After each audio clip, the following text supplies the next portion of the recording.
Hi, Brandon here with you again. In my last video I briefly went over my air rig and all the components of it, and in this video I want to talk to you in more detail about air rigs in general and sort of approach it from more of a beginner's point of view.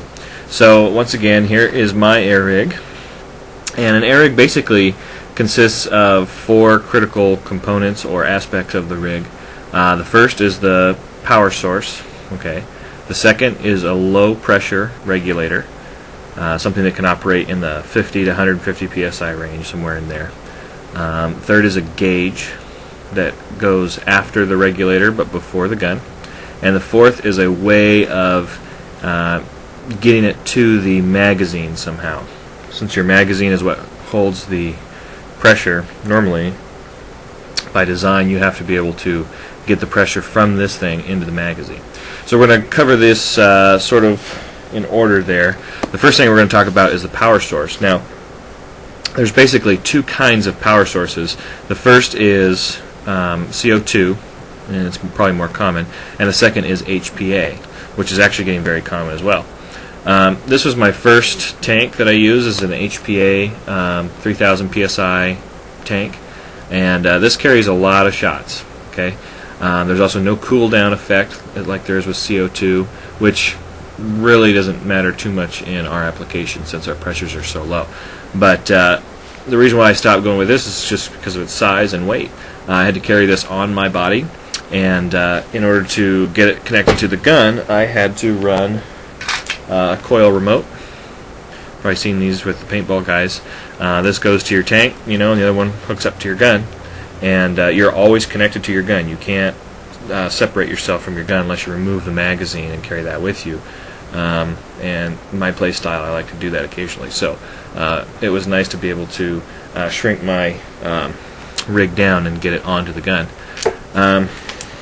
So you have a CO2 tank that you can run, which is basically the same problem as this, but sometimes they're cheaper to get started. And then you can also go with these power outlets. Now they've got two sizes. I think there's an 88 gram one, but that's almost pointless for what we're doing, because we're trying to get it as small as possible. Since the amount of air that we use is so small, we don't really need a big power outlet. This thing will last me months, thousands and thousands of shots. This one gives me dozens of shots. Okay. And it's more practical as far as maneuverability and weight goes. Anyway, so again, back to the rig. So this is my changer that allows me to use my power outlet. Okay, power outlet goes in there, and of course you probably know about these already. You have to puncture the end, and this thing has a little bit in there that'll do that. It punctures it and allows the gas to flow. You screw this on there until that happens, basically, and you tighten it down so it's tight and doesn't leak. This component here is an ASA adapter, and basically what this does is this takes this type of thread, okay, which comes off of the the CO2 changer. It's exactly the same as this. This is an ASA fitting. It takes this type of fitting and basically converts it to 1/8 NPT, which is what's coming out the side here. Okay, most of these regulators have a 1/8 NPT input, which means the high pressure goes in on the input side, which is the 1/8 NPT, and lots of them will have an output of another ASA, basically this again, because these are designed for paintball rigs, and a paintball gun has that type of fitting in the gun, so you can screw this thing straight into the paintball gun, basically. But on ours we don't have that, so we have to convert it back to 1/8 NPT when it comes back out of the low pressure regulator. There's a lot of these regulators out there. They can range from real cheap to real expensive. Cheap being like, I don't know, 25 bucks. Expensive being like 125 bucks. So I don't remember how much this one is, probably in the $80 range. And you can get good ones in that range. It's important that it can regulate fairly accurately at low pressure, which a lot of them don't. So there's some reviews out there of which ones work well. I know the CP products works really good. The shorty style is very nice. I measured it recently. It's only 1 inch wide, and it's very short. I think it's even shorter than this one, and so it fits in the stock very nice. In my last video I said that the ASAs, going back to these for a second, that these don't get much smaller. That's not true. I've done some research and they do. You can get them smaller. They are sometimes more expensive, but there are other types of fittings, and when I find specific ones I'll show you. But there are other types of fittings that will work. They convert an ASA to 1/8 NPT, and they don't have this little on-off knob, which we don't even use with a 12-gram power outlet.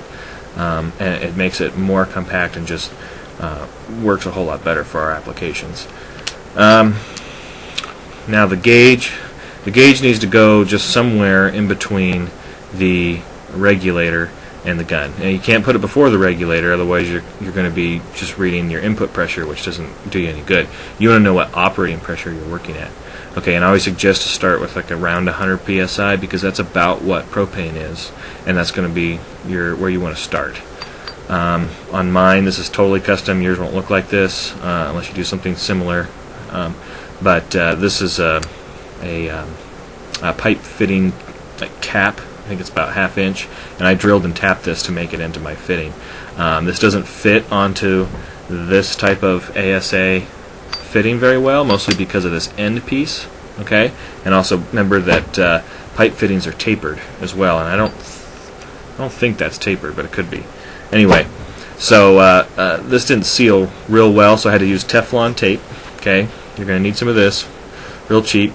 Okay, you'll wrap that around the threads. When you tighten things, it'll seal it. Okay, every single fitting I have on here has got that, except for your ASAs don't necessarily need it if the receiving piece accepts ASA, because ASAs have this seal around the outside, so they don't need it. Okay, but most of our fittings here are Teflon taped. So anyway, get a good gauge. They make them. I think CP Products has one that's a 0 to 160 psi. This one's 0 to 300. The 0 to 160 is really good because it's more accurate at that really low range which we operate at.